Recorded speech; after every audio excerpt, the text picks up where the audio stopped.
This is a story from the Italian region of Tuscany.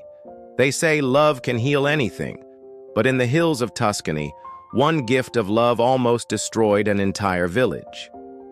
Long ago, in the Italian town of Monteverde, lived a young woman named Luciana.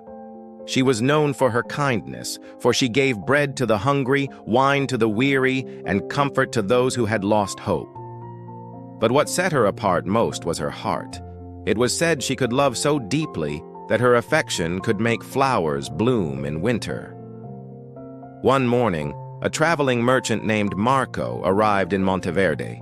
His eyes were sharp, his smile easy, and his tongue as smooth as velvet. When he saw Luciana, he bowed low and said, "Signorina, I have traveled across seas and deserts, yet never have I found beauty such as yours. Tell me, what is the secret of your heart?" Luciana blushed. "Love," she answered simply. "Love is the only gift worth giving." The merchant's smile deepened, but behind it lay hunger, not for her heart, but for her dowry. For Marco had heard rumors. The girl's dowry was heavy with gold. The villagers whispered warnings. "He is a fox in fine clothes," they told her. But Luciana's heart was gentle, and she believed love could change even the coldest soul.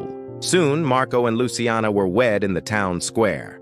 Bells rang, wine flowed, and for a time, Monteverde glowed with joy. But as the weeks turned, scandal stirred. Marco began disappearing at night. Whispers grew of his visits to the widow Contessa Viola, a woman known for her dark eyes and darker schemes. One evening, Luciana followed him. Hidden beneath her shawl, she saw Marco kneeling before Viola, pressing her hand to his lips. "Once her gold is mine," he said. "We shall flee this village together." Luciana's heart broke like shattered glass. But instead of rage, she did something no one expected. The next morning, she stood in the square, lifted her voice, and declared, "You have taken my trust, Marco. You have stolen my dreams, but you will not take my love, for love is mine to give, and I give it back to my people." She gathered her dowry of gold and scattered it among the villagers, to the farmers, the widows, the hungry children. Coins clinked in baskets, hope filled the streets. Marco, exposed and humiliated, fled with Viola that very night. Some say they drowned in the Arno River, cursed by their own greed. Others say they live as beggars in foreign lands.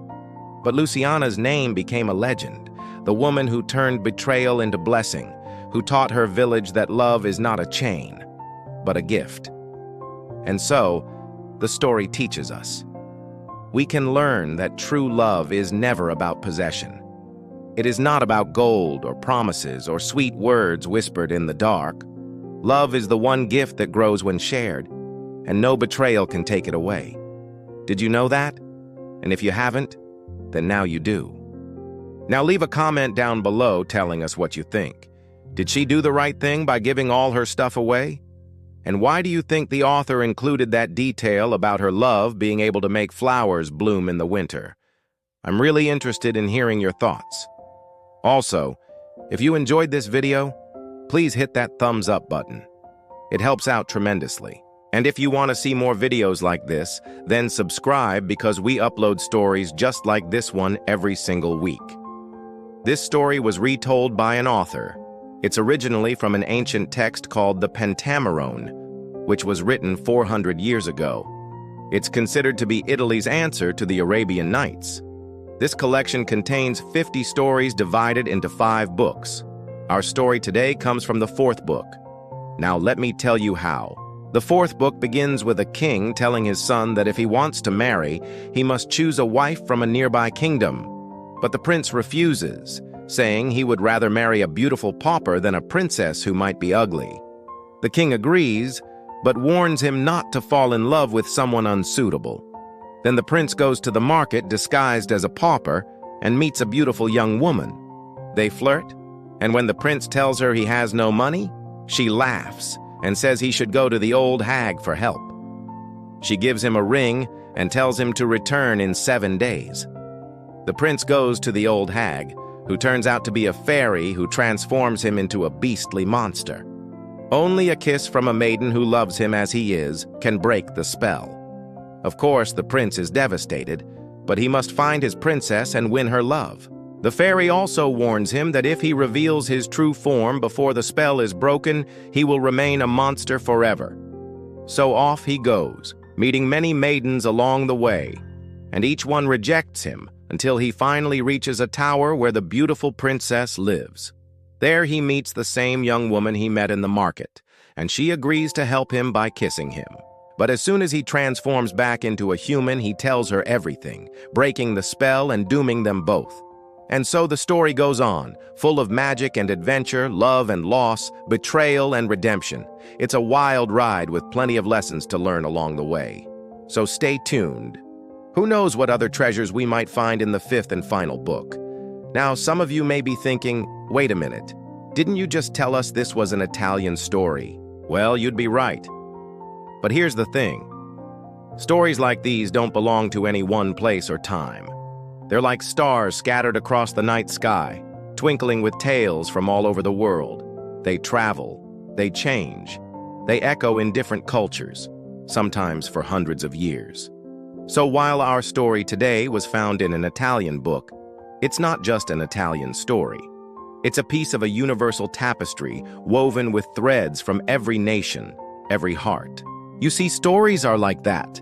They're timeless, ageless, and most importantly, they're ours to share. No matter where we come from or when we lived, stories connect us. They remind us that we're not as different as we might seem. And that's the magic of storytelling, isn't it? The ability to touch a heart, to open a mind, to show us that in the grand tapestry of life, we're all connected by the same hopes, dreams, and fears. And that's what makes these ancient tales so powerful. They reflect the human experience, our joys, our sorrows, our struggles and triumphs. They're a mirror to the soul, a window to the heart.